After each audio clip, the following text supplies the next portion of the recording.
السلام علیکم ویورز۔ ایک عورت کا شوہر ہر وقت کسی نہ کسی مہمان کو گھر لے آتا اور اپنی بیوی سے کہتا ان کے لیے کھانے کا انتظام کرو۔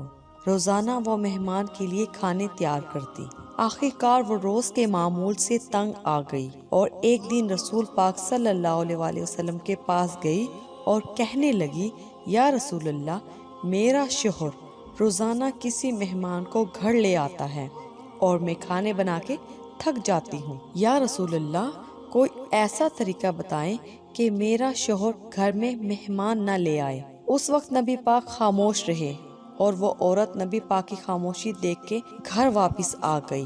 اگلے دن نبی پاک صلی اللہ علیہ وسلم نے اس عورت کے شوہر کو بلایا اور کہا کہ کل میں تمہارا مہمان ہوں۔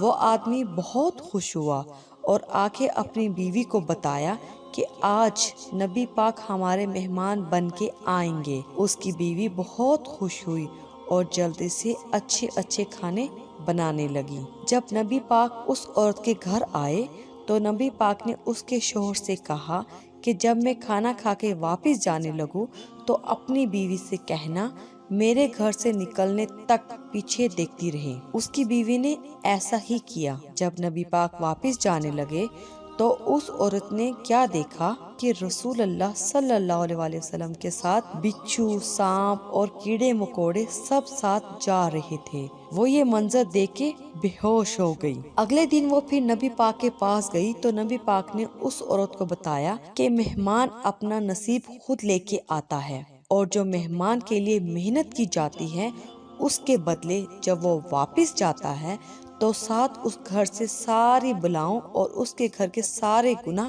ساتھ لے جاتا ہے۔ ہمارے اس ویڈیو کو اپنے دوستوں کے ساتھ شیئر کیجئے اور ہماری اس ویڈیو کو لائک کیجئے اور ہمارے چینل کو ضرور سبسکرائب کیجئے۔ شکریہ۔